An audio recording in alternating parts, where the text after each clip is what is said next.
출애굽기요 25장 함께 열어보도록 하겠습니다. 출애굽기 25장 8절부터 9절 두 절만 보도록 하겠습니다. 출애굽기 25장 8절에서 9절입니다. 다 같이 찾으셨어요? 한번 봉독하겠습니다. 자, 25장 8절 9절 시작. 내가 그들 가운데 거할 성소를 나를 위하여 그들로 만들게 하라. 내가 너에게 보여주는 모든 것대로 성막의 모양과 그 모든 기구들의 모양을 따라 너희는 그것을 만들지니라. 아멘. 최근에 제가 여러분들에게 이런 말을 한번 한 적이 있어요. 여러분, 저는 이게 복음에 대한 그림을 알고 있다 이런 이야기를 한번 했잖아요. 이게 복음을 글을 넘어서서 좀 그 다음, 그러니까 글은 전체를 설명하는 게 아니라 부분을 설명하는 거잖아요. 글이라는 게 그릴 수밖에 없잖아요. 그러나 그림이라는 것은 한 도화지 안에 전체를 담아 놓은 거잖아요. 그러니까 글과 그림은 어떤 차이가 있느냐면 글이란 그래서 우리가 어떤 글을 읽을 때 또 오는 깊이는 있어요. 글은 깊이는 있지만은 전체를 이렇게 한꺼번에 확 보는 거는 화면이 낫습니다. 그래서 우리가 이렇게 그림 하나를 보면 한 장만 딱 보면은 이게 전체에 어떤 구도를 가지고 있는지 알 수 있잖아요. 근데 이 성막 같은 것은 그림이지 않습니까? 이미지화 시킨 거잖아요. 그러니까 그림을 알고 글을 읽으면 되게 좋죠. 왜냐하면 글을 읽으면서 지나갈 때마다 이 글은 그림 어디에 거고 이 글은 그림 어디에 거고 이렇게 끼워 맞출 수 있으니까 틀리지가 않아요. 이해가 가죠? 틀리지가 않아요. 근데 글만 가지고 정리를 하려고 그러면 너무 복잡해요. 이게 어디에 들어가는 그림인지 몰라서 이제 뭐 예를 들어서 얼굴에다 붙일 것을 밑에 가슴에다 붙이기도 하고 막 이렇게 막 붙여버리면 이상한 설명이 되거든요. 그러니까 그림을 알고 있다는 것은 너무 중요한데 이렇게 제가 신약 성경이나 모든 성경을 여러분들에게 설교하면서 이렇게 마음껏 창세기부터 요한계시록까지 편안하게 왔다 갔다 다니는 이유는 딱 한 가지입니다. 제가 그림을 알고 있기 때문에 전혀 하자 없이 제가 뛰어다닐 수가 있고 여러분들에게 좀 더 깊이 설명을 할 수 있는 거예요. 그래서 이 성막을 하고 나면 여러분들에게도 많이 성경을 보는 시각이 달라질 겁니다. 저도 이렇게 과거에 성경을 보면서 이렇게 하나님에 대해서 많이 알게 되었던 동기가 언제였나 하고 생각을 해봤더니 이 모세오경을 하면서 제가 참 많이 깊어진 것 같고 그 중에 성막을 하면서 굉장히 저는 많이 달라졌던 어떤 그런 계기가 있었습니다. 그래서 여러분에게도 좀 그런 시간과 은혜가 있기를 간절히 바라고 오늘 그냥 지나가는 이야기지만 설교 시간에 이 내용하고 접목이 안 될 것 같아서 잠깐 이야기를 하나 좀 해볼게요. 얼마 전에 저희 사모님하고 앉아서 이런 저런 이야기를 하다가 참 요즘 이렇게 저희 교회 성도들이 이렇게 변해가는 모습, 새로워져가는 모습 이런 걸 보면 참 감사했었어요. 정말 감사한데 우리 둘이서 한 가지 뭐 특이한 점을 하나 발견했습니다. 그저 우리 교회에 오셔서 안 나가고 쭉 버티면 반드시 어떤 변화되는 시간이 오더라고요. 그러니까 쭉 붙어 있으세요. 그러면 우리 교인들 이렇게 하나 둘 저 사람 바뀌겠나 싶은 사람들이 바뀌어가는 걸 보면서 그러니까 결국에는 우리가 이 날을 보는구나 이런 걸 한번 생각을 했어요. 그래서 여러분들도 계속 복음을 듣고 함께 기도하면서 쭉 나가면 언젠가 여러분에게도 하나님의 빛이 비칠 날이 오고 여러분들의 근심을 성경에 그러잖아요. 근심이 변하여서 기쁨이 되게 해주시겠다는 그날이 오리라 생각을 합니다. 여러분 가족들이나 지인들이나 안타까운 생각들 많이 드시죠? 그러나 여러분들이 먼저 하나님 앞에 쭉 인내하시고 견디시면 하나님께서 저희들이 보고 기뻐했던 그런 모습들 여러분에게도 소식이 들려지기를 기대하면서, 아마도 사단은 여기 계속 붙어 있지 못하도록 이런 생각도 집어넣고 저런 생각도 집어넣을 텐데, 속지 마시고 견뎌보십시오. 분명히 그날이 옵니다. 참 저는 저희 교인들이 변화되는 모습을 보면서 하나님께서 일하시는 것을 참 많이 보고, 역시 하나님께서 참 위대하시다, 참 그런 걸 많이 경험하거든요. 여러분 가정에도 있기를, 그리고 제가 또 그 소식을 좀 듣고 나누는 날이 오기를 기대해 봅니다.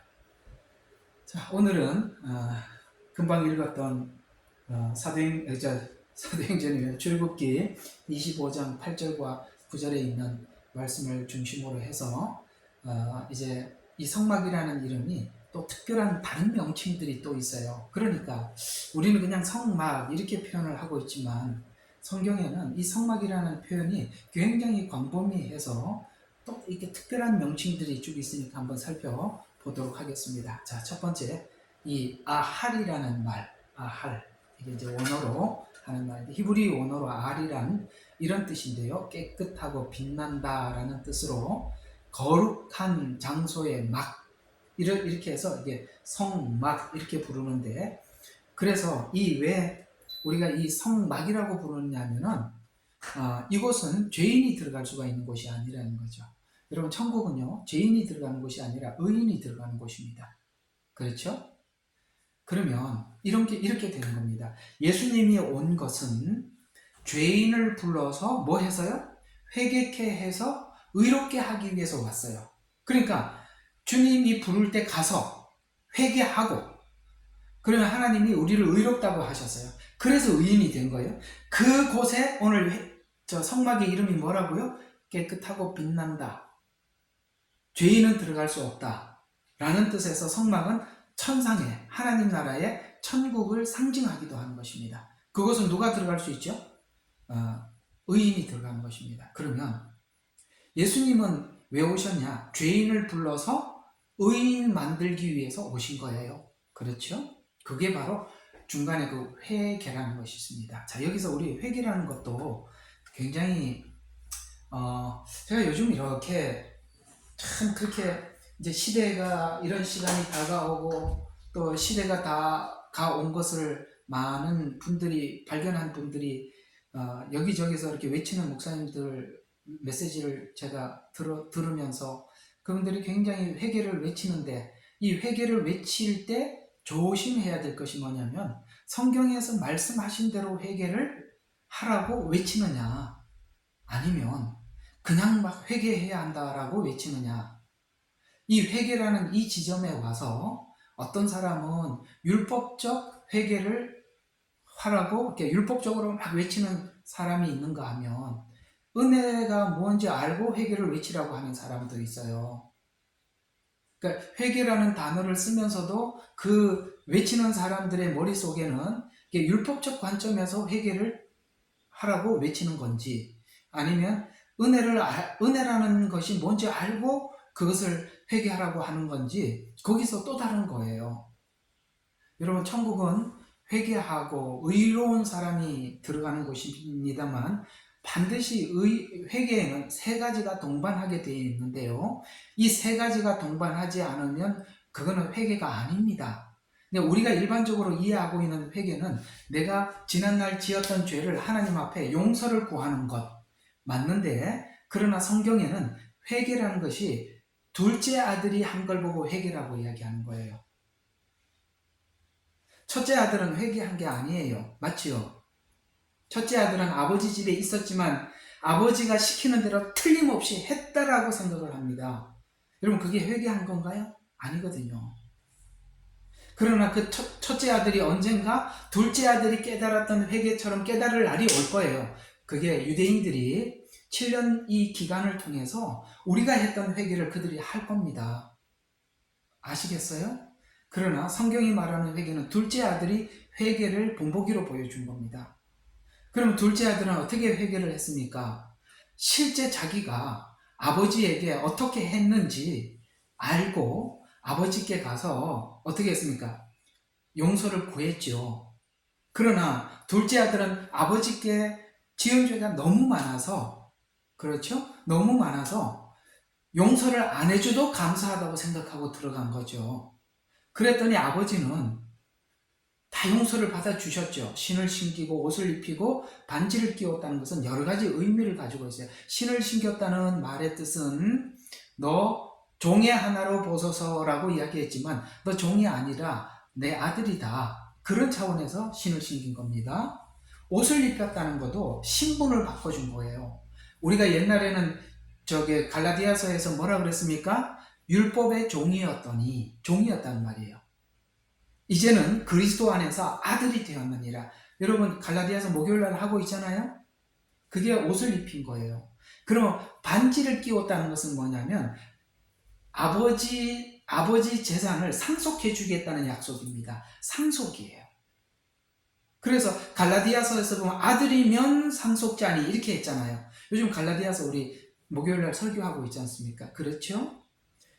그런 의미예요. 왜 아버지가 그걸 다 해주셨죠? 진심으로 자기 죄가 어떤 줄 알고 회개하고 돌아왔고 뿐만 아니라 둘째 아들은 두 번 다시 아버지를 마음을 아프게 하는 그런 아들로 살지 않았습니다. 그걸 보고 신학적으로 지정의라고 이야기하는 거예요. 근데 이 지정의가 율법 안에서 지정의가 되면 또 무너지는 거예요. 은혜 안에서 지정의가 돼요. 아버지가 신겨주는 신발의 의미를 아는 회개예요. 이해가 가세요? 아버지가 신겨준 신발의 의미를 알아야 돼. 아버지가 입혀준 옷의 의미를 알고 아버지가 끼워준 반지의 의미를 아는 회개예요. 아시겠어요? 예, 바로 그 이야기입니다. 그래서 회개하세요, 뭐 해야 됩니다 라는 말은 맞지만 은혜가 회개해야지 율법이 회개하면 아무 소용이 없는 겁니다. 참 요새 이렇게 보면 이런 생각이 들어요. 어떤 사람은 말씀에 대해서는 열려 있는데 은사에는 닫혀 있고, 또 어떤 사람은 복음에는 열려 있는데 예언에는 닫혀 있고, 이게 둘 다 균형을 갖는다는 게 참 어려워요.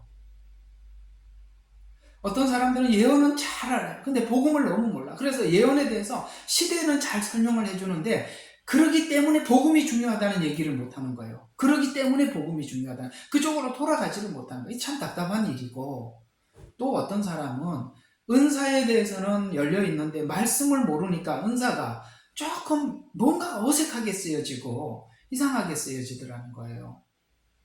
아시겠어요? 근데 어떤 사람은 말씀은 잘하는데 하나님이 하시는 은사에 이게 두 가지 다 열린다는 게 참 아픔이 필요해요. 왜냐하면 이 두 개가 하나님의 역사예요. 성령 안에서 한 역사지만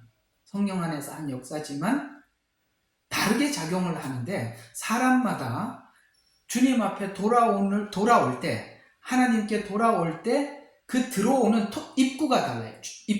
문이 다르게 들어온 거예요. 어떤 사람은 말씀으로 들어온 사람이 있고, 어떤 사람은 예언으로 들어온 사람이 있고, 어떤 사람은 은사로 들어온 게 있어요. 근데 이게 들어오고 난 뒤에 사람들이 이런 생각을 자꾸 해요. 자기가 들어온 세계밖에 잘 몰라. 이해가 가요? 하나님께서 치료를 하시고 은사를 통해서 하나님의 눈을 뜨고 들어오면 자꾸 자기가 경험했는 은사로만 하나님을 이해하려고 그래. 그러면 안 된다 이 말이에요. 어떤 사람은 말씀으로 들어왔어요. 그게 말씀으로만 이해하려고. 은사도 있는데. 아셨어요? 이 두 개를 동시에 갖기가 굉장히 어려워요. 아시겠죠? 저도 이해가 가는 이야기입니다. 예. 그래서 이 두 날개가 항상 같이 있다는 거, 예언도 있고 복음도 있다는 거, 예언만 자꾸 치우치지 말고, 아시겠어요? 예언에 자꾸 이렇게 치우치지 말고 복음으로 돌아가요. 오케이? 예. 복음 하다 보면 예언을 모르면 시대가 돌아가는 걸 모르는 거예요. 그러니까 둘 다 필요한 건데 우리 둘 다 가져보도록 한번 해봅시다. 알았죠? 예.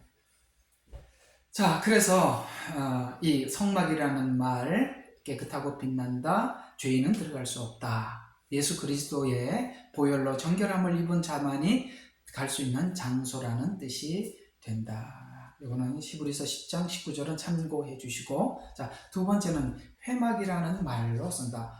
회자라는 말은 모일 회자 아시죠? 한자. 우리 한국어 번역은 대부분 이게 한자를 기반으로 많이 했기 때문에 이런 말들은 그냥 한자를 좀 공부하신 분들은 금방 이게 성막, 그러면 거룩할 성, 그 다음에 막막 이렇게 간 이렇게 막는다라는 막, 그 다음에 회, 이게 모일회, 그 다음에 막 이렇게. 이 말은, 회막이라는 말은 모이는 장소라는 뜻인데 모여 만나는 곳이라는 뜻입니다. 그래서 이제 나중에 이제 이것도 한번 하겠습니다만, 자, 성막이 이제 나중에 이제 그림을 보여드릴게요. 성막이 이렇게 가다가 구름 기둥이 딱 멈추면 성막이 거기 딱 멈추잖아요. 그러면 거기다가 성막을 중심으로 해서 동서남북에 이스라엘이 12지파니까 3지파씩 성막을 중심으로 동서남북 이렇게 있는 거야. 아시겠죠? 이게 뭐냐면은 모이는 구조. 그러니까 구름 기둥이 멈췄을 때는 모이라는 뜻이고, 그 다음에 구름 기둥이 뚝 이렇게 쭉 떠오르면 딱딱 걷어가지고 이제 뭡니까? 다 메고 이제는 또 진행 구조. 그래서 구조가 달라요. 진행을 할 때는 앞에 3지파, 뒤에 9지파. 앞에 예, 그렇게 되죠. 아마 맞아요. 3지파 뒤에 9지파. 그래서 12지파가 되는 거예요. 그 다음에 3지파 그 뒤에 뭐가 서냐면 성막이. 그 다음에 그 뒤에 9지파가 쭉 따라가고, 가다가 구름 기둥이 딱 멈추면은 그 중심으로 해서 동서남북 3지파씩 나누어지는데, 여기 이거는 딱 이 구조로만 가야 되는 거. 무조건 동쪽에는 유다, 이사갈, 스불론. 이게 뭐냐면은 동쪽이에요. 자, 여기서 우리가 잘 알아야 될 게 뭐냐면은 문은 언제나 동쪽으로만 열려 있어요. 성막은. 그 미음자로 울타리가 있는데 어디도 문이 없어요. 오직 한 군데만 문이 있어요. 나는 양의 문이니. 이제 나중에 이제 다 이렇게 성경하고 연결이 돼요. 오직 동문으로 만들어요. 왜 동쪽이냐? 여러분, 동쪽이 해가 뜨는 자리잖아요. 그렇죠? 그렇기 때문에 항상 동쪽으로는 유다, 이사갈, 스불론. 그 다음에 동쪽 반대쪽인 서쪽은 에브라임이 중심이에요. 여기 이제 빨간 글씨로 해놓은 유다, 에브라임, 르우벤, 단은 가장 중심되는 3지파 중에서 중심되는 지파예요. 그래서 서쪽은 에브라임, 므낫세, 베냐민. 자, 이 사람들은 누구냐면은 게르손, 고핫, 이건 좀 이따 설명을 할게요. 이게 또 되게 괜히 복잡하게 괜히 적어놨네.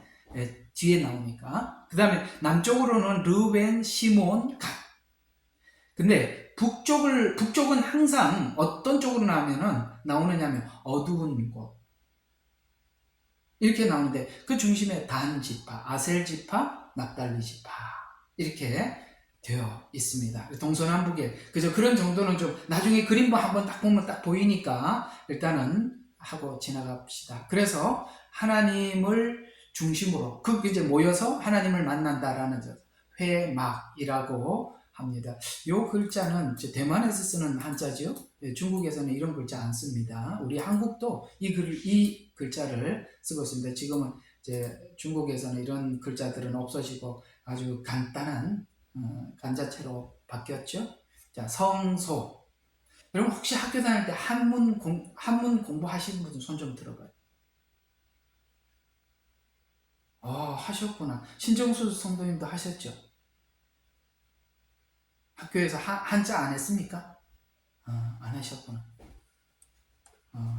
저는 학교 다닐 때 학교 한문 선생님이 글자 하나 잘못 쓰면 손바닥 5대씩 맞아가지고 진짜 이거 영어 선생님이 좀 그랬었어야 되는데 지금 생각해보면 참 그때 그래서 좀 외웠던 한자들이 지금 참 많이 도움은 되는데, 이 성소. 자, 하나님께서 왜 성소라고 부르냐면 오늘 금방 읽었던 성경 구절이에요. 거하실 장소로 거룩하고 특별히 성별된, 그래서 성별된, 집, 구별된 장소, 집 이런 뜻이 된다. 그래서 그 장소만이 성소가 아니라 거룩한 하나님의 임재이기 때문에 성소요, 임재하는 곳이 성소다. 이해가 가요? 그래서 성소라는 말이 그 당시에는 법궤, 증거막, 법궤를 중심으로서 그곳에 하나님의 구름 기둥과 불 기둥이 머물렀거든요. 그래서 구약은 보면 이 성소가 고정형인데 신약에 와서는 이 성소가 어떻게 바뀌어진다고요? 고린도전서에 보니까 너희가 성령이 거하는 전인지 알지 못하느냐? 라고 해서 하나님의 영이 머물러서 우리 몸이 하나님 앞에 성소가 된 거예요. 그래서 성전을 헐라, 3일 만에 일으키리라는 말은, 그 헐라라는 말은 구약의 성전이라는 개념, 그것을 이제 막을 내리고 3일 만에 일으키리라는 것을 죽으시고 부활하시고 승천하셔서 성령님이 오셨죠. 그래서 우리가 성소가 된 거예요. 그래서 여러분의 구원이 뭐냐면, 성령님께서 우리 속에 계신다는 것은 여러분의 구원은 하나님의 신성에 참여한 구원이에요. 그래서 여러분과 제가 천년 왕국에 뭐가 되는 거냐? 신성을 가진 자로서 예배하는 자가 아니라 예배 받는 자로 있는 거예요. 왜? 신성의 몸을 가졌기 때문에. 예수님의 부활체와 같은 그런 부활. 그거는 오직 신성을 가진 사람만 갖는 부활이에요. 이런 것들도 다 개념 정리니까 개념을 딱 정리해 놓으면 나중에 제가 설명하는데 너무 편해요. 이런 개념들이 너무 중요한 거예요. 이런데 개념이 안 서 있으면 설명을 해도 무슨 말인지 몰라요. 아셨죠? 그런 거 기본적으로 알으셔야 합니다. 이제 그런 것을 알려주는 시작이 성막에서부터 시작되었으니까요. 그 다음, 자, 증거막이라고도 한다. 자, 증거막이라는 말은 민수기 1장 50절에 보면 하나님의 큰 능력과 권능을 임재하신 증거의 장소다. 그러니까 하나님이 임재한 것을 증명한다라는 뜻에서 증거막이다라고 이야기하는 거예요. 자, 이게 이제 신약 성경하고 제가 이제 조금 계속 연결을 시켜보면, 너희 몸이 하나님이 거하는 성전인 줄 알지 못하느냐? 라고 말씀을 하셨죠. 그러니까 하나님이 거하는 성전에는 너희는 세상의 빛이니, 이게 무슨 말이죠? 우리가 하나님의 영이 거하는 자로서, 세상에 하나님의 성품을 가진 자로서 살아가는 삶이 하나님께 뭐가 된다고요? 빛이 된다는 거예요. 소금이 된다는 거예요. 아셨죠? 네. 그러니까 우리는 하나님께서 내 안에 계신다는 것을 세상 사람들에게 계속 보여주기 위해서 똑같이 세상 사람과 우리가 똑같은 억울한 일을 당했을 때 세상 사람들이 보통 그 억울한 일을 당했을 때 처리하는 방식과 다른 처리 방식, 뭐죠? 왼뺨을 치면 오른뺨을 돌려대는 것으로서 하나님의 빛을 비추게 한다는 거예요. 이제 그 마태복음 5장의 말이 무슨 말인지 이해가 가셨죠? 그런 이야기예요. 예. 증거막. 우리 성도들도 예수 그리스도께서 내 안에 계신다는 것을 증거하는 성전이라 이 말이에요. 증거막이라 이 말이에요. 자, 그러면 이제 구약에 다시 구약으로, 구약 같다 신약 같다 정신이 왔다 갔다 해요. 그러니까 빨리 신약 왔다가 제가 설명한 구약으로 가면 여러분도 우르륵 쫓아가서 구약으로 가고, 신약 오면 신약으로 훅 따라오고 그러셔야 돼. 알았죠? 그 구약 설명하다 신약으로 왔는데 딱 구약에서 가만히 있지 말고. 우리 집에 병아리가 2마리 있는데요. 그 어디 이렇게 알을 해갖고 지금 돌아다니는데, 진짜 사람이 가는데 항상 일로 가면 우르르 쫓아가고 절로 가면 주르르 쫓아가고 깜짝 놀라서 이렇게 잘 따라다니나 깜짝, 우리도 정말 저렇게 따라다녀야 되는 거 아닌가 이런 생각이 들더라. 그것도 조금 하는 게 얼마나 빠른지요. 우리보다 더 앞에 가요. 그래 잘못하면 밟아. 그러니까 조심해서 이렇게 발을 끌고 다녀야 돼. 잘못하면 쿡 밟을 것 같아요. 어쨌든 우리 애들이 요즘 그것 때문에 아주 할아버지 할머니 집에 오는 게 너무 즐겁습니다. 자, 근데 이 언약궤 안에는 여러분 봐요. 돌판과 아론의 쌍난 지팡이와 만나 항아리가 있다 라고 히브리서 9장 14절에서 그렇게 말씀을 하셨는데, 자, 그것은 나오게 잘해. 이게 어디 예, 여기 있네요. 자, 여러분 출애굽기 25장 21절 다 봐요. 여러분들 다 봐요. 중요한 얘기. 성경 보셔야 돼요. 제가 지금 안 적어 놓은 걸 하는 거니까. 자, 우리 25장 21절. 자, 다 같이 시작. 너는 자비석 괴 위에다 얹고 내가 내게 줄 뭐를 넣어요? 증거판을 내 괴 안에 넣을지니라. 여러분 여기서는 뭐라고 이야기했어요? 이 증거괴 안에, 왜냐하면 여러분 이게 그 아시죠? 증거괴, 그 증거괴 아시죠? 나중에 보여줄게. 그 지성소 안에 있는 거 말이에요. 증거괴. 그 안에다 뭘 집어넣으라 그랬어요? 뭘 집어넣으라? 증거판. 증거판은 뭘까요? 십계명이에요. 그러니까 십계명을 집어넣으라고 했는데, 자 보세요. 히브리서 9장 4절 이거 한번 찾아봐요. 요거하고 둘을 비교해 보라는 거예요. 히브리서 9장 4절 이게 뭐가 다른지 한번 봐주시겠어요?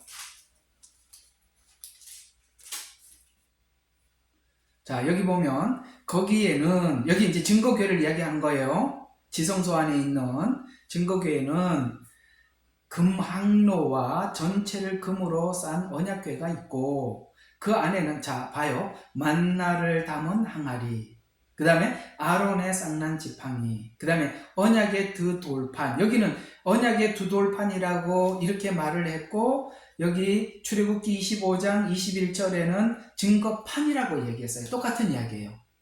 십계명. 십계명은 증거궤 안에 있는데 이상하죠? 출애굽기에는 그것만 집어넣으라고 그랬는데 히브리서 9장에는 9장 4절에는 세 개가 다 들어가 있죠. 그러면 증거궤는 성부 하나님을 상징하는 거죠. 말씀, 십계명을 하나님이 주셨죠. 그러니까 하나님, 성부 하나님을 상징하죠. 그러면 만나는요, 예수님을 상징하죠. 나는 생명의 떡이다. 그 다음에 아론의 쌍난 지팡이는 이스라엘 백성들을 인도할 때 지시했던 거죠. 성령님을 상징하는 거예요. 맞지요? 이게 무슨 뜻이냐면, 자, 증거궤 안에 십계명이 들어감으로 인해서 우리를 정죄할 수 없게 됐죠. 계명은 우리를 정죄하는 데 쓰잖아요. 정죄를 해서 죄인이라는 것을 밝히기 위해서 쓴 거잖아요. 그래서 하나님은 이 증거궤를, 십계명을 증거궤 안에다 넣고 뚜껑을 덮어버리라고 했어요. 그리고 그 위에 1년에 한 번씩 제사장이 피를 뿌리죠. 그래서 하나님이 우리를 심판을 하셔야 되는데, 율법으로 그 위에 뭐가 뿌려져 있죠? 피가 뿌려져 있죠. 저번 주에 말씀드렸죠. 죄를 뭐 한다? 덮어둔다. 뭘로 덮었죠? 피로 덮은 거예요. 예수님의 보혈로. 이게 바로 복음의 진수입니다. 근데 이 안에 뭐가 같이 들어가 버렸어요. 들어가지 말아야 될 게 들어갔잖아요. 은혜는 나와야 하고 율법은 감춰져야 하는데 같이 집어넣어 버렸어요. 성령님 집어넣어 버렸죠. 그거는 다시 되찾아와야 되는 거예요. 오케이? 예. 그래서 한 개만 넣으라고 그러는데 세 개 다 집어넣더라 라고 여기 히브리서에서는 그걸 지적하는 거예요. 돌판만 넣으라 그랬는데 세 개 다 들어가 있더라, 이 말을 하고 있는 겁니다. 오케이? 됐죠? 자, 그래서 이 세 가지는 우리가 올바르게 지켜나가야 할 하나님의 축복의 말씀의 요구와 돌비죠. 애굽에서 이스라엘 백성들을 부르시고 그들을 끝까지 뭐 하냐면은 지켜 보호하시는 성령님이 오신 거 뭐예요? 우리를 지켜주겠어요. 내가 가면 보혜사가 와서 내가 너에게 이런 말을 생각나게 하고 또 뭘 합니까? 내가 예수님께서 끝까지 보호해 주시겠다라는 약속은 성령님을 통해서 우리를 보호하시는 거잖아요. 그러니까 아론의 쌍난 지팡이는 이스라엘 백성들, 그래서 이스라엘 백성들이 항상 가는데 방향을 제시해 주죠. 그 지팡이가. 그 다음에 먹이신 만나.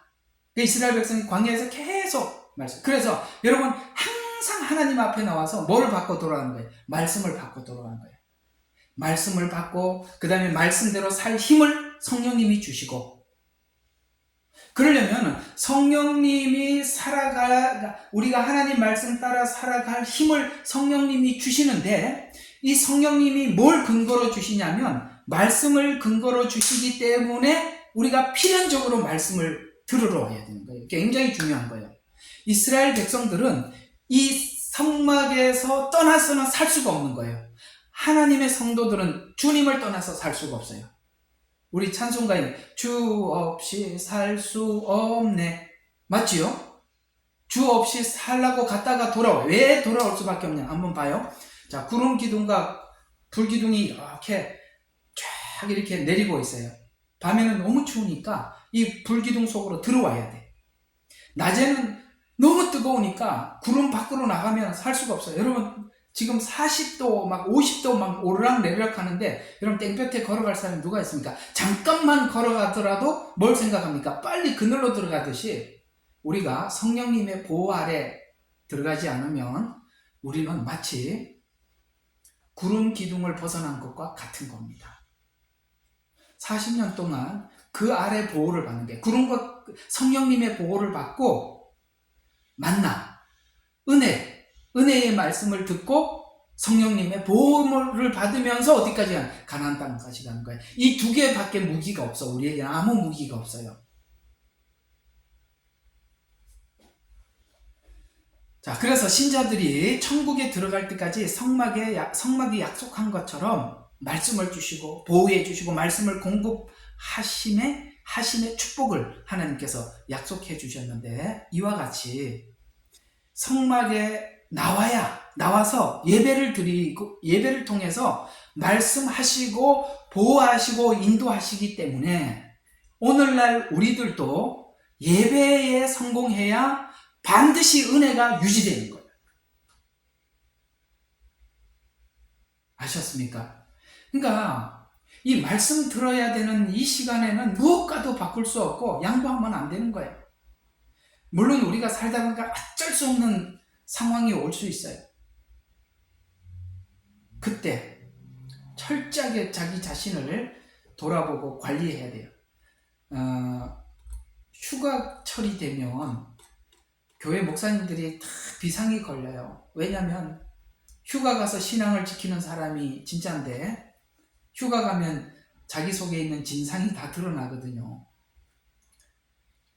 말씀 보는 거다 이렇게 패턴이 깨져버린단 말이에요. 패턴이 깨지고 나면 돌아오면 정신을 한참 동안 못 차리더라고요.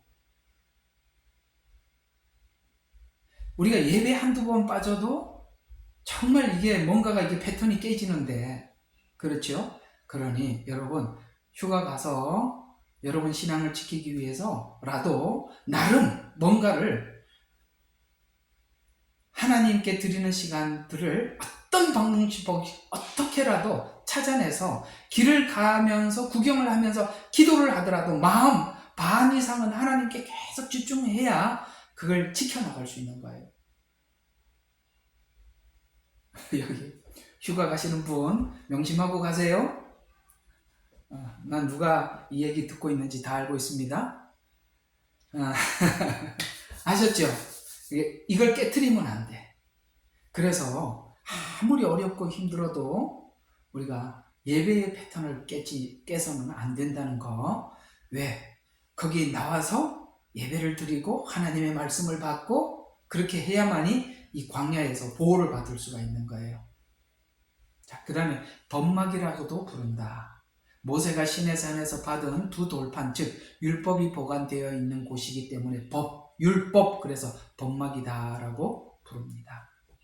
그 밖에 다른 명칭들이 여러 가지가 있는데 이 외에도 여러 가지 명칭, 하나님의 집, 여호와의 집, 그 다음에 요셉의 장막, 실로의 성막, 그 다음에 여호와의 전, 하나님의 성막, 증거의 장막, 여호와 장막, 세상에 속한 성소. 세상에 속한 성소라는 말은 조금 설명을 할 필요가 있습니다. 하늘에 속한 성소가 있듯이 세상에 속한 성소도 있더라. 이렇게 얘기를 하는데, 이 성막이라는 것이, 자, 나중에 이제 하다 보면 이 성막이 그렇게, 이게 조그마한 이 그림 자체가 이렇게 내용이 많이 담겨 있나 싶은 정도로 많이 담겨 있거든요. 이것은 예수 그리스도이기도 하며, 우리가 구원을 받는 과정이기도 하고, 과정. 나중에 들어보세요. 이 과정이라는 것이 정확하게 성막이 이 과정대로 되어 있다는 걸 알 수 있어요.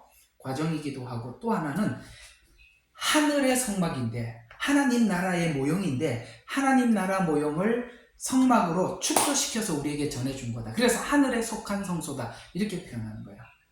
아시겠어요? 땅에서 가르쳐는 좋지만 실제 저 위에는 하늘의 성소다. 이런 이야기를 하고 있는 것입니다.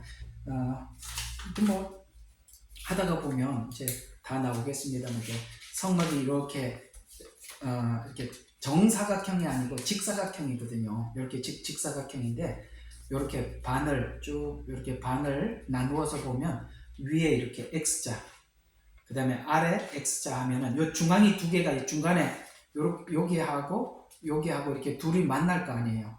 X자로 하면. 근데 요 위에 이렇게 X자로 딱 해서 요 중앙에 만나는 요 지점이 뭐냐면은 아까 말씀드렸던 증거궤가, 지성소에 증거궤가 있는 장소에, 요게 하나님 보호자를 의미합니다. 하나님 나라의 그 요한계시록에 가보면 뭐라고 이야기하냐면은 중앙에 누가 있어요? 예수님의 보호자가 있더라. 이렇게 끝이 나죠. 보호자. 이게 하나님 나라의 중심이에요. 그러면 세상에 이렇게 X자로 하면은 딱 성막 딱 중간에 요 지점이 어디냐? 번제단이에요. 그러면 세상의 중심은 뭐예요? 번제단. 하나님 나라의 중심은 뭐냐? 하나님의 보호자. 그러면은 이 세상의 가장 중심이 뭐예요? 십자가. 그래서 십자가가 이 세상의 가장 중심에 있는, 그래서 BC와 AD로 나눠지는 것도 십자가를 중심으로 나눠지는 거예요.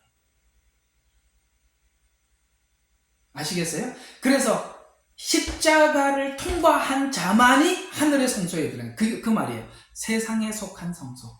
십자가를 통해서만이 하나님 보좌로 올라가는 거예요.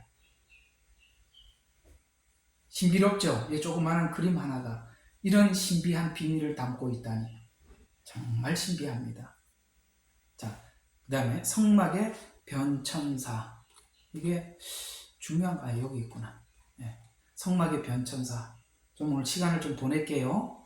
자, 성막이 건조되기 전 아브라함, 이삭, 야곱.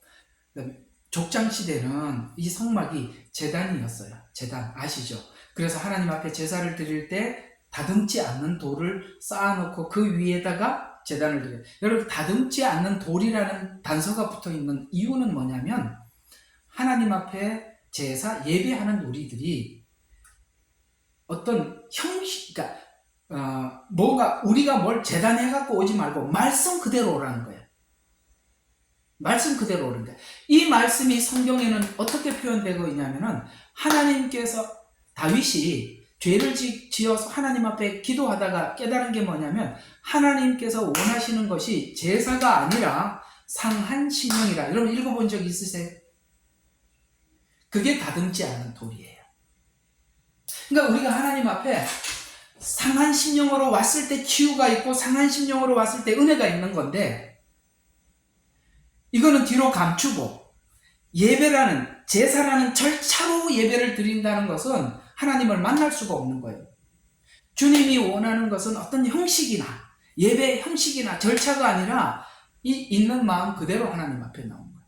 죄인 된 마음 그대로, 상한 마음 그대로 나왔더니 하나님 앞에 은혜를 받고 돌아가는 거예요. 다듬지 않는 돌, 상한 심령 같은 의미입니다. 그러니까 우리가 하나님 앞에 나올 때 아닌 척, 고상한 척, 이런 거 하지 말라 이 말이에요.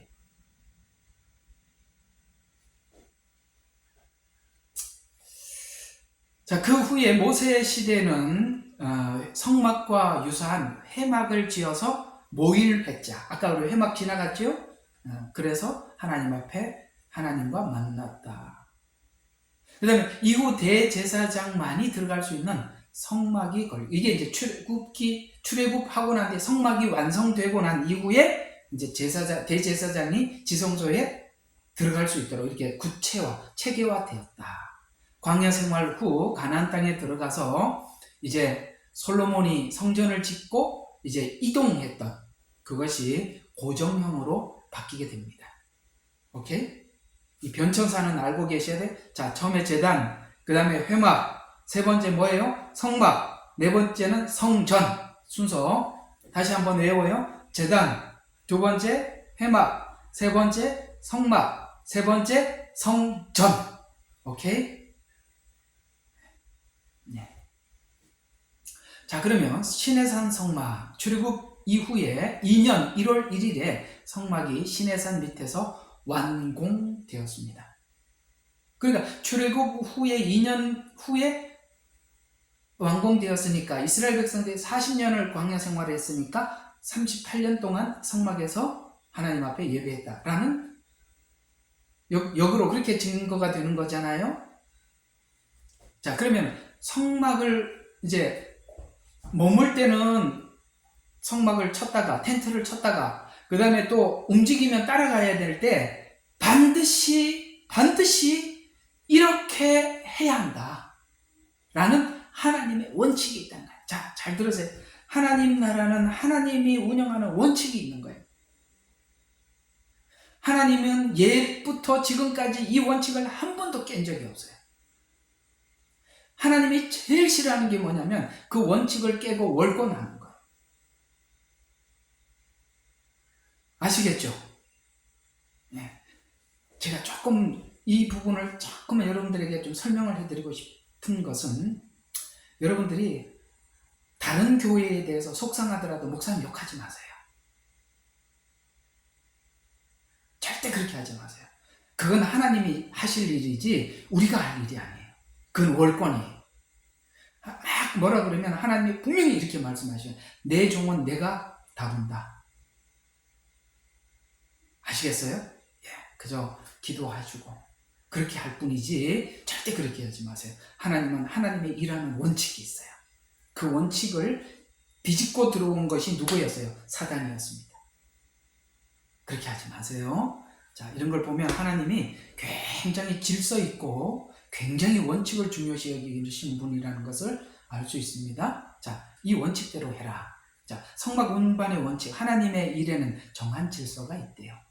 성막을 이동할 때 하나님께서 정하신 원칙인데, 즉 레위 지파만이 이 일에 동원이 돼요. 여기 보면 12지파가 다 있는데도 오직 레위 지파만이 이 일에 동원을 하라는 거예요. 그리고 레위 지파가 전부가 하는 게 아니라 나이가 정해져 있어요. 30에서 50세까지. 그래서 우리가 에스겔서 하고 있잖아요. 지금 에스겔은 제사장 계열이.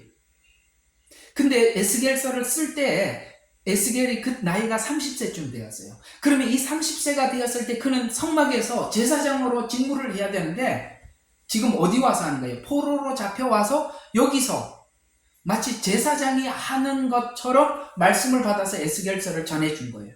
여기 참고삼아 그냥 에스겔서를 하니까 들으시라는 얘기고 뭐 깊게 알 필요는 없고 그런 정도만 해요. 30세에서 50세까지.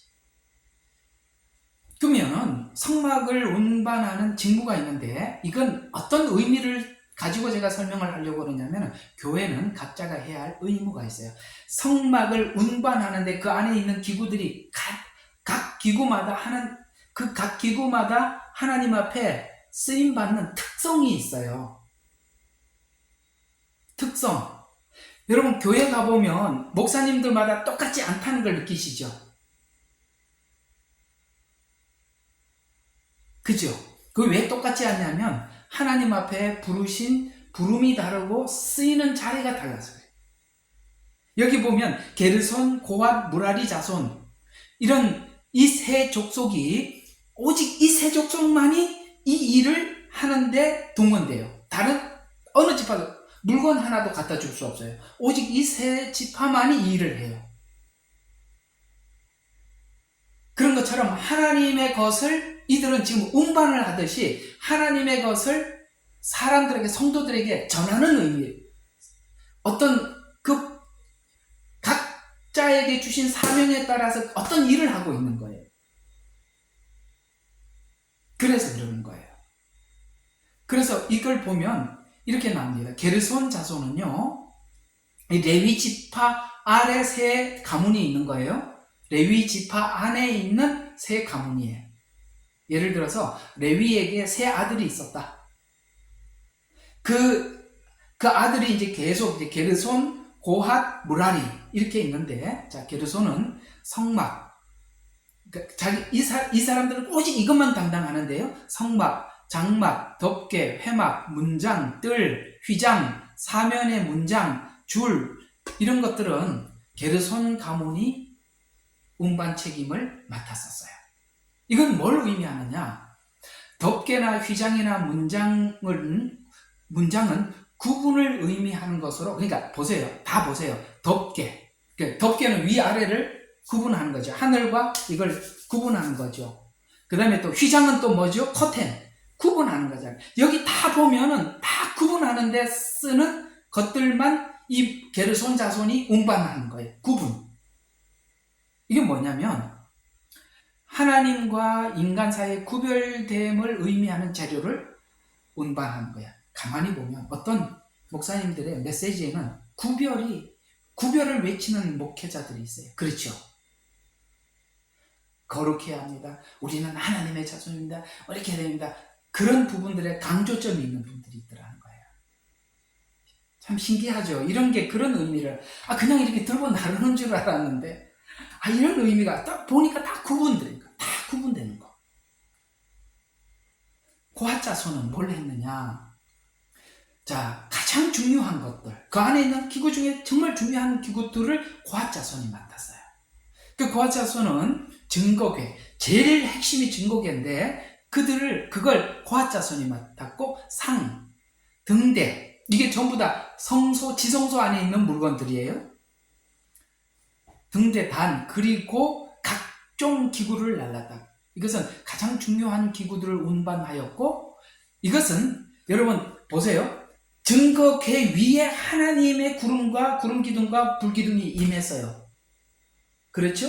그는 하나님과 우리의 관계에 가장 중요한, 하나님이 우리 인간과 하나가 지금 연결점, 그거잖아요. 증거궤, 관계. 아까는 뭐라고요?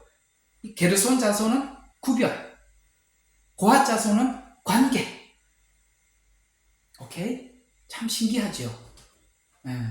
그런 물건을 운반하듯이 하나님의 메시지를 전하더라도 이런 관계에 대해서 메시지를 많이 설명하는 이런 종도 있더라.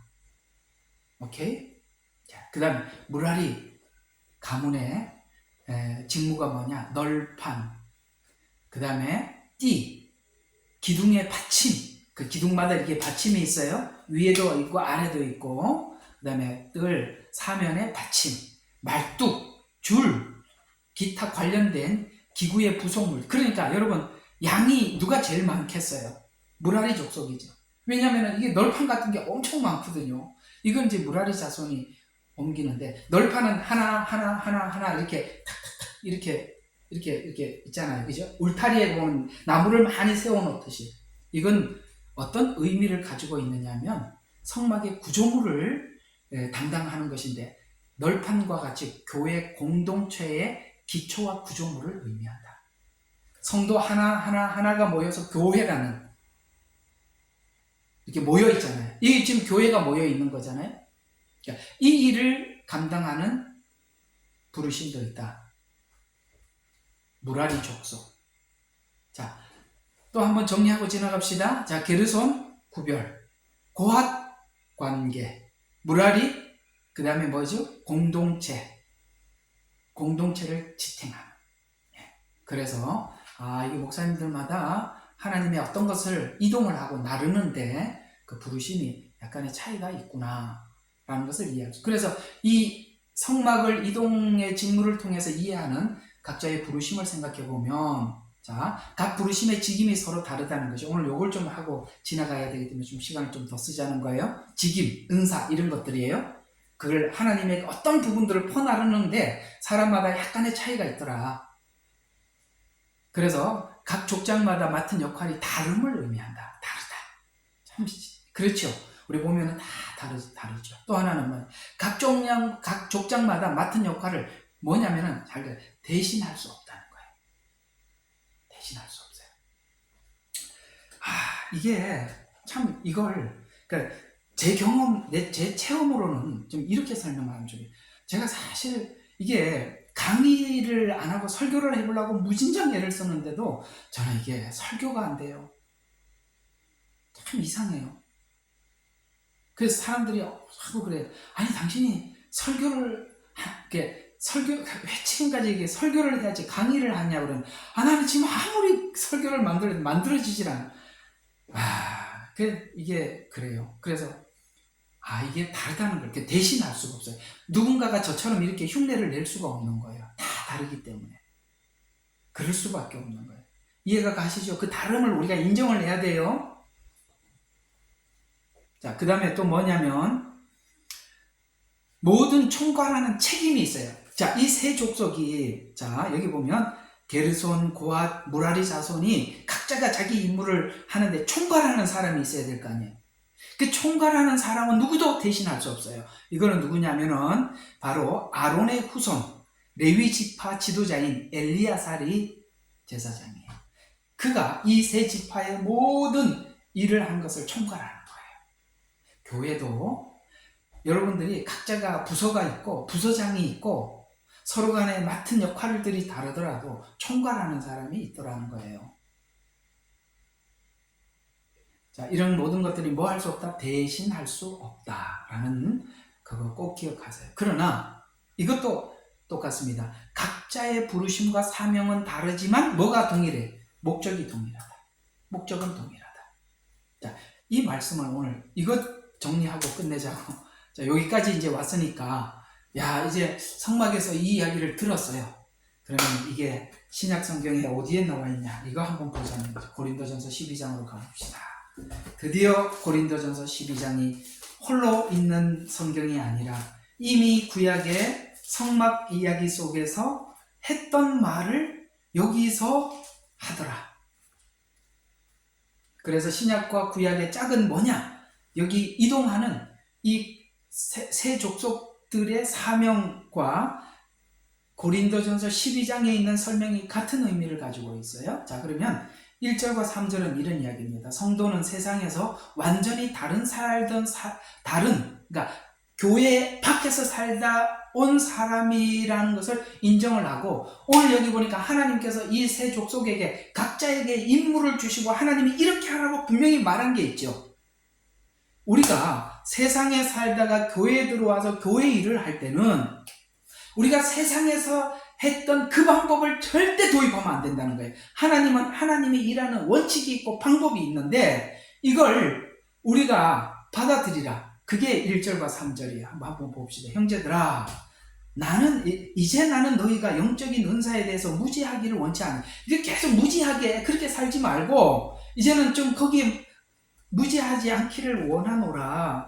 너희도 알거니와. 보세요. 우리 모두 다 2절 다 똑같은 이야기예요. 우리 모두 다 이런 데 있다고 온 사람들이니까 너희가 이방인이었을 때는 말 못하는 우상에게 이끌림을 받은 대로 끌려갔느니라.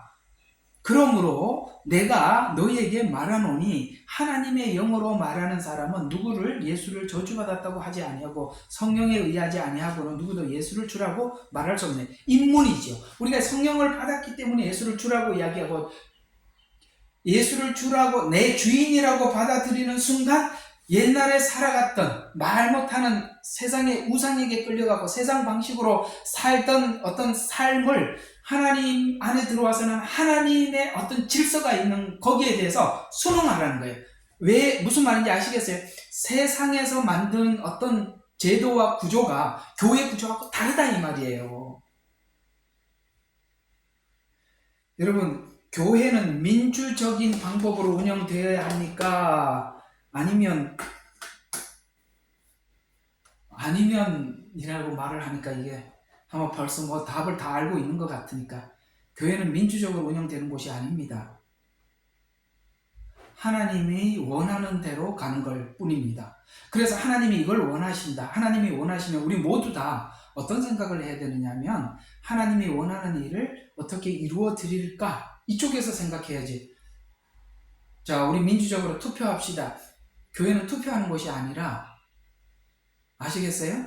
물론 다른 거 어떤 거 할 때는 일반적으로 투표는 합니다만 하나님의 뜻이 분명할 때는 민주가 아니라 하나님의 뜻을 이루어 드리는 거예요.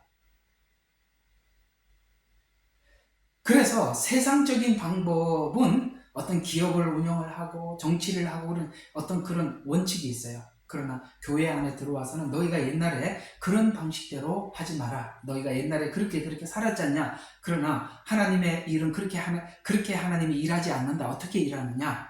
자, 이렇게 일하는데 4절부터 한번 봐요.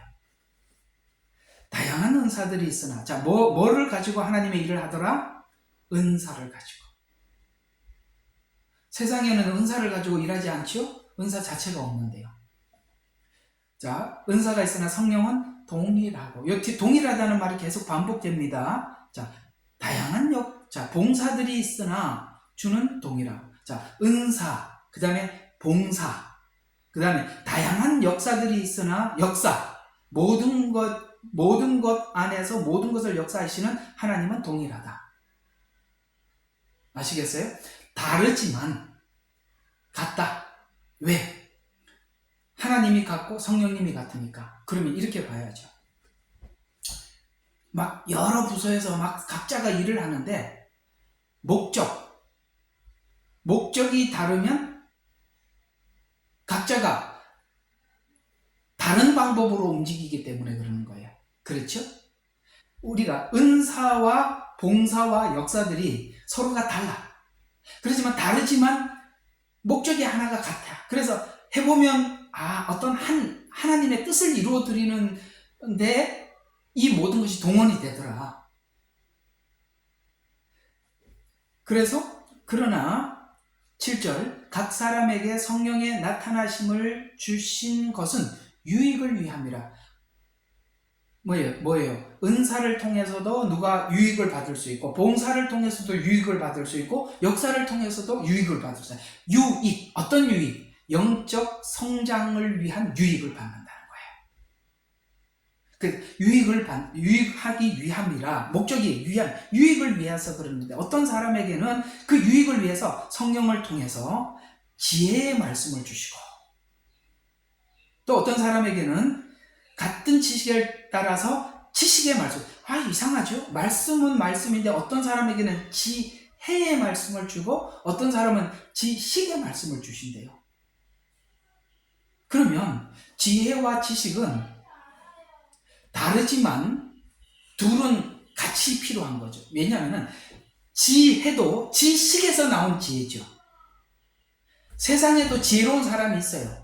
그러나 우리가 그리스도 안에서 지혜는 지식에서 응용하는 거예요. 오케이? 하나님의 말씀을 가지고 응용하는 게 지혜란 말이에요. 지식은 원칙, 하나님의 말씀.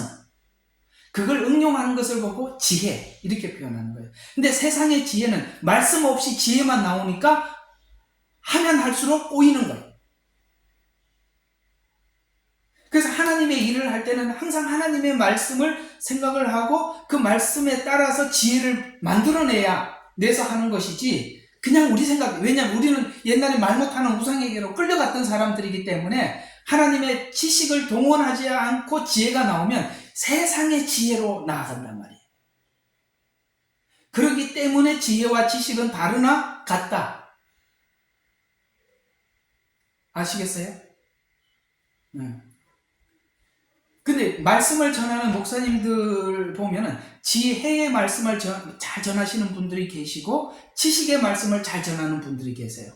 그러면 여러분들이 알기 쉬운 언어로 설명을 한다면 지혜의 말씀으로 설교를 잘 하시는 분들은 설교를 잘 하시는 분들이에요. 설교.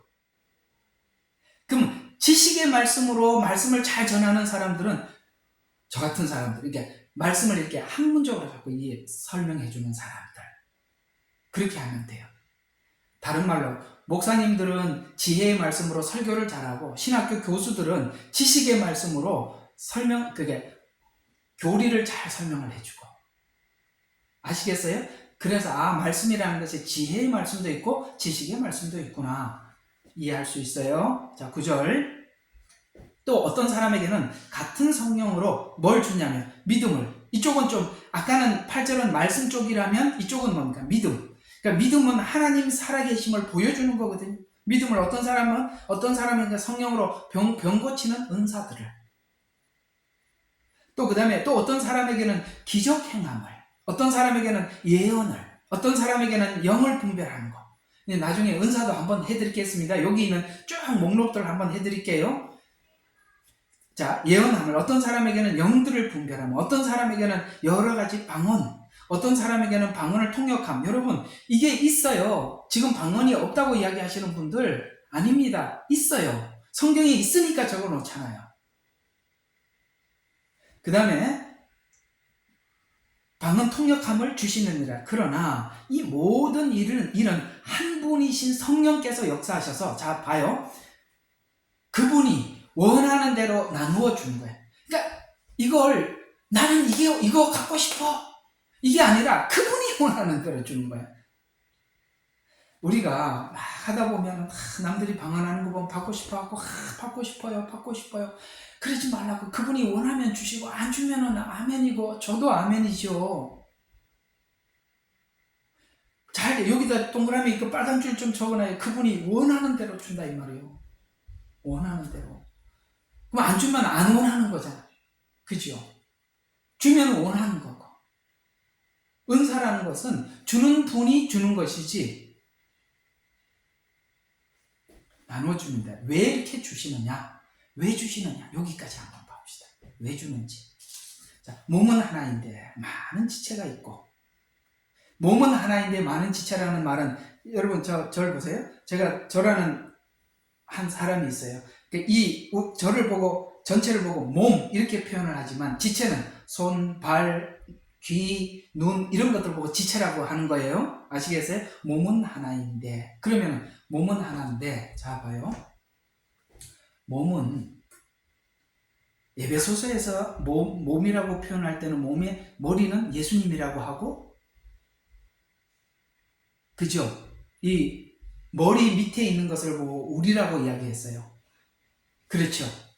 그래서 하나님께서 머리와 몸을 탁 붙여서 예수님이 죽으면 몸도 죽고 예수님이 살면 몸도 살듯이 그렇게 붙여놨대요. 그럼 우리가 예수 안에 붙어 있으면 그분의 죽음에 우리가 함께 참여하게 되고, 그분이 살아났으니까 우리도 살아난 거예요. 거기에 붙어 있으니까. 그렇죠? 그러면 교회는 예수님이 머리고 우리는 그 지체야. 그죠? 그래서 우리는 곧 뭐냐? 작은 예수예요. 맞죠? 예, 우리는 작은 예수예요.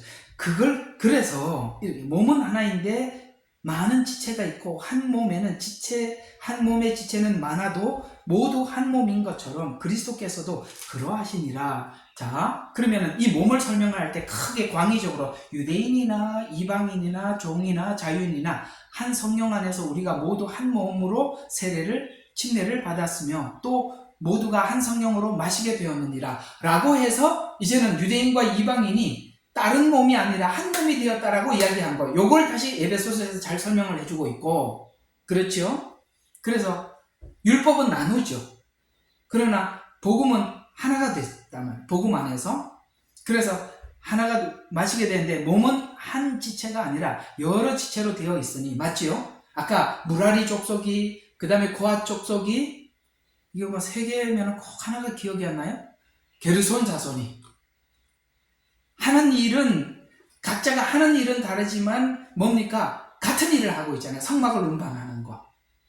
그렇게 하듯이 여러 지체로 된, 만일 발이 말하기를 나는 손이 아니므로 몸에 속하지 아니하였다 하면 그것이 몸에 속하지 않은 것이냐?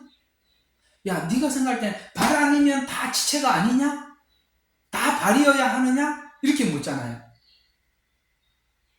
이 세 지파가 서로가 다른 물건을 나르고 있지만 뭐죠? 성막을 운반하고 있고, 교회 안에서 다르게 사역을 하고 있지만 하나님의 몸을 건강하게 하는데 쓰이잖아요. 그러니까 손이 뭔 일을 해줌으로써 발이 혜택을 받기도 하고, 발이 일을 해주기 때문에 손이 일을 할 수도 있듯이, 발이 뭘 안 해주면 발이 하는 일을 손이 해야 되니까. 여러분, 물구나무 서기로 걸어다니는 게 얼마나 힘들어요. 근데 발은 또 빨라갖고 쫓아갔는데 가면 뭐해? 손이 아닌데 뭘 할 수가 없잖아요. 가는 것까지는 해도 할 수가 없잖아요. 그 말이잖아요. 여기에 아까 지식의 말씀, 지혜의 말씀 다 필요하다. 믿음의 은사도 필요하고, 예언도 필요하고, 병 고치는 은사도 필요하고, 다 필요한 거다. 거부하지 마라. 네가 알고 있는 이것만 진짜다라고 주장하지 마라. 너무 많은 지체가 있다. 여러 가지 다양한 방법으로 하나님은, 왜 다양하니까 사람들이 그걸 일으키기 위해서 하나님 다양한 것을 동원해서 하나님의 몸을 이루어 간다. 이렇게 이야기를 하고 있는 거예요. 좀 더 계속 봐요. 16절. 또 만일 귀가 말하기를 나는 눈이 아니므로 몸에 속하지 아니하였다 한다면 이로 인하여 그것이 몸에 속하지 않은 것이냐? 자꾸 질문을 하죠. 야, 네가 이해하고 있는 것만 그거냐? 네가 이해하지 못하는 그것도 네 몸에 있는 지체야. 아까 처음에 말씀드린, 어떤 사람은 말씀은 너무 잘 아는데 뭘 몰라요? 은사에 대해서 무지해. 그것도 하나님이 하시는 일이란 말이에요. 아시겠죠? 어떤 사람은 예언에 대해서 너무 잘 아는데 복음에 대해서 무지해. 그것도 하나님의 일이라는 거예요. 우리가 알고 있는 그 테두리 안에서 내가 아니라고 생각하면 다 아닌 게 아니란 말이에요. 야, 너 그거 그렇다고 네 몸에 붙은 거 아니냐? 라고 질문을 하잖아요. 아니다. 하나님은 다양한 방법으로 일하신다. 어떤 사람이 말씀이 필요한 사람은 말씀을 전하는 종을 통해서 충족해주고, 어떤 사람 하나님을 모르는 사람들에게는 기적의 은사를 통해서 하나님을 보여주기도 하고, 이 모든 것이 하나님의 역사 속에 들어있다는 거예요. 그런 차원에서 자, 제가 한 가지만 정리를 하고 딱 선명하게 끊고 지나갑시다. 그게 뭐냐면, 교회 옮기는 건 전 동의합니다. 어떤 사람은 아볼로는 아니죠. 바울은 심는 사역이에요. 데리고 온단 말이에요. 교회를 세우고 사람 하나 데리고. 그러나 아볼로는 물을 주는 사역이에요. 아시겠어요? 자기가 분명히 심겨졌는데 물을 먹고 자라야 되는데 물이 안 쏟아지면 씨가 마른단 말이에요. 그러면 물 주는 사역하는 자에게로 가는 겁니다. 저는 그게 옳다고 봐요. 우리 한국 정서는 야, 내가 어떻게 그렇게 교회를 떠나고 그럴 수 있어 라고 생각하지만 부르심이다. 우리가 성장하는 과정 속에서 젖을 먹어야 될 때가 있고 단단한 식물을 먹어야 될 때가 있는 거예요. 근데 나는 지금 영양이 부족해. 젖만 계속 먹으면 맨날 그냥 하나 지금 다음 단계 이야기를 해. 그거밖에 안 해주니까 못 견디는 거예요. 그 다음에는 단단한 음식 먹는 데로 가야죠. 고기 먹으러 가야죠. 단백질이 부족한데. 맞지요? 6, 7살 됐는데 젖만 계속 먹으라면 걔들이 먹겠습니까? 그렇다 이 말이에요. 그래서 저는 그 부분에 대해서 좀 열려있는 겁니다. 그래서 교회 윤리상 가지 말고 오지 말고 그래라 라는 게 아니라, 하나님은 각자가 성도들이 성장하는 수준에 따라서 필요한 것을 각 종이 그 역할을 해서 먹여주는 거예요. 저는 초신자들한테는 제 메시지가 굉장히 어렵고 좀 쉬운 이야기는 아니에요. 그러나 저는 제 메시지를 들어야 할 영적 나이가 있다고 봐요. 그런 사람들에게는 큰 은혜가 되는 거고, 아직 그걸 못 알아듣는 사람들에게는 좀 그래서 저는 둘째 아들에게 전하는 메시지예요. 둘째 아들. 여긴 다 둘째 아들 맞나요? 둘째 아들. 둘째 아들이 나 거기 갔다 왔는데 왜 갔다 왔는지 다 알아. 여기서 저희들 들어야 이제 이해가 갑니다. 그래서 내가 그러고 보니까 내가 그걸 비우는 작업이었구나. 이제 채워지는구나. 이런 걸 느끼는 거예요. 다 부르심이 달라서 그래요. 자, 넘어가고 17절. 온몸이 한눈이라면 듣는 곳이 어디며 온몸이 듣는 곳이란 냄새 맡는 곳은 어디냐. 그러나 이제 하나님께서 친히 원하는 대로, 아까 성령이 원하는 대로, 그 다음에 여기는 하나님께서 친히 원하시는 대로 지체들 각각의 몸 안에 두셨느니라. 만일 모두 다 한 지체면 몸이 어디겠느냐. 그러나 이제 지체들은 많아도 한 몸이라. 눈이 손에게 필요 없다. 머리가 발에게 필요 없다. 말할 수 없다. 맞죠? 예, 그럴 수 없어요. 자, 근데 이제 쭉쭉 내려가서 이제 이게 왜 하나님이 이렇게 사람들에게 은사를 주시냐. 교회를 건강하게 하기 위한데요.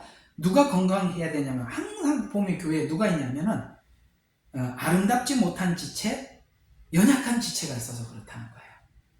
여기 한번 23절을 보세요.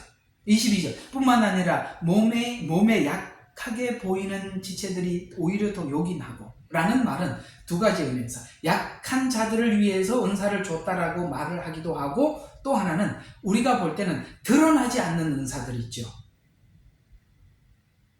예를 들어서 병 고치는 은사 확 드러나죠. 딱 기도했더니 확 누가 났어요. 드러나는 은사예요. 그러나 봉사의 은사 드러나요? 안 드러나요? 안 드러나요. 안 보이잖아. 보이지 않게 봉사를 하잖아. 근데 그걸 하나님이 귀하게 보신다는 거야. 왜? 그게 있어서 이 일을 할 수가 있었다는 거야. 그래서 어떤 은사들은 드러나는 은사가 있고 숨어서 하는 은사가 있어요. 그래서 숨어서 하는 은사들은 사람들이 알아주지 않으니까 자꾸 찌그러져 있고 시험 들고, 드러나는 은사들은 교만하고 그러지 말라는 거예요. 다 필요해서 준 거니까. 안 드러나더라도 너 때문에 저 드러나는 은사가 저렇게 활동할 수 있는 거란다. 이런 이야기를 하고 있는 거예요. 그래서 약한 지체들이 더 욕이 나고, 또 오히려 덜 귀히 여기는 몸의 지체들에게 보다 많은 존귀를 입혀주고, 우리의 아름답지 못한 지체들은 더욱 아름다움을 얻을 것이며 우리의 아름다운 지체들은 요구할 것이 없느니라. 오직 하나님께서는 몸을 뭐해요? 고르게 하사. 아멘. 고르게 해서. 그 다음에 부족한 지체에게 많은 존귀를 주셨으니 이는 몸 안에 분열이 없게 하실 뿐만 아니라, 분열. 왜 은사를 이렇게 주셨다고요? 분열. 거기서 손이 나 혼자 할래 하고 떨어져 나가지 말라고, 발이 나 혼자 할래 하고 떨어져 나가지 말라고, 같이 하라고. 그래서 교회에서 뭘 배운다고요?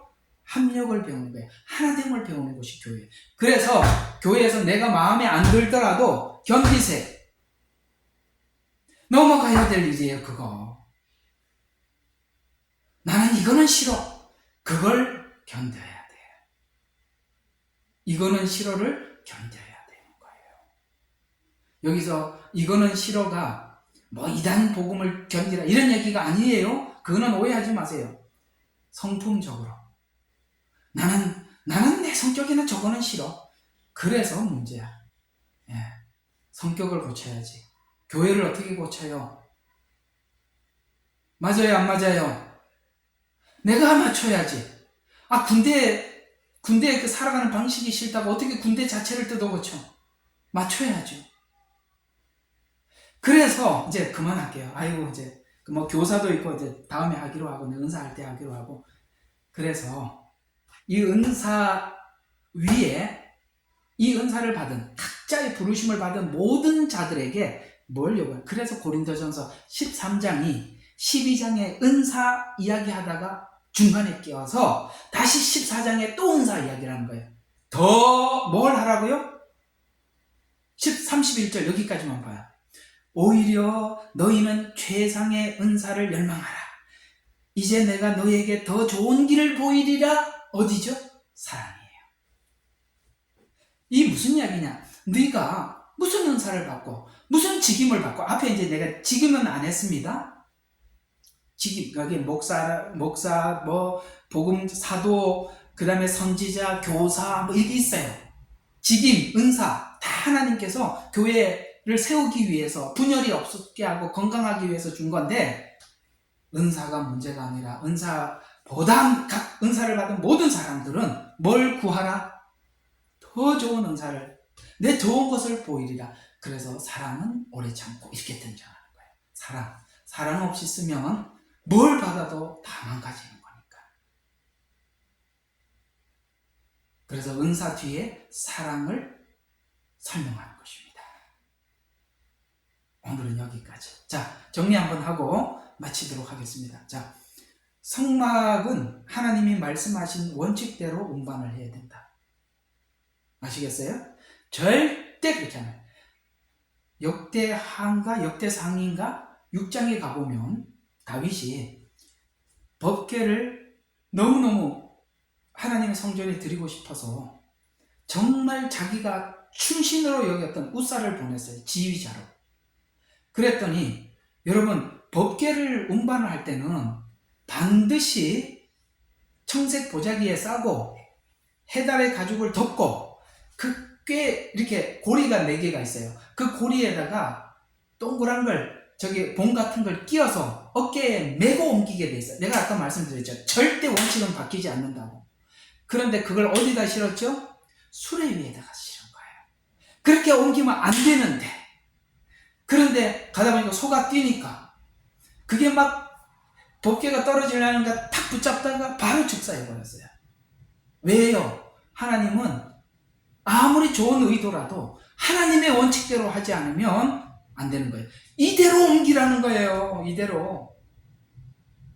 하나님의 원칙은 변하지 않습니다.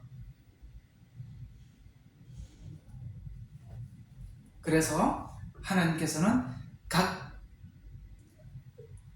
족속들에게 맡겨진 직분, 총괄을 하는 사람이 있고 각자가 맡은 일을 한다. 그런 것과 같이 고린도전서 12장에서도 은사를 주시고 직임을 주시고 말씀을 주셔서 연약한 지체들을 세우고 분열이 없게 하고 교회를 건강하기 위해서 주시는데, 그것에 은사나 혹은 직임에 빠져버리면 다 망가지죠. 뭘 가져야 돼요? 사랑. 그분의 그리스도를 향한 사랑. 그걸 가지고 오래 참고 온유하게 12장에 있는 은사와 직분을 사용할 때 그렇게 하라는 거예요. 오래 참으면서 하고 온유하게 하고. 아시겠어요? 그렇게 해야 할 때 그 교회는 사랑이 스며들고 사랑 안에서 접촉이 되고 진하게 하나가 되고 건강해진다. 이게 고린도전서 13, 12, 13, 14장이 강조하는 것이고, 오늘 이 법궤 운반과 함께 연결된 말씀이다 라는 것까지 여러분에게 전하고, 다음 주에는 이제 이렇게 옮기는 종족들, 족속들에 대한 이야기라면, 이제 다음 주에는 옮기는 법. 뭐 그것도요 그냥 대충 싸가지고 보따리에 둘둘둘 말아갖고 가는 게 아니라 아주 뭐는 청색보에다가 하고, 어떤 거는 저 붉은색에다 뒤집어 씌우고, 그 다음에 해달의 가죽으로 덮고, 그 다음에 어느 채에 끼우고 어깨에 메고, 아주 또 그게 또 복잡해요. 자, 그거 다음 주에 하도록 하고, 오늘은 여기까지. 자, 이해가 되셨죠? 오늘 좀 시간이 많이 길었지만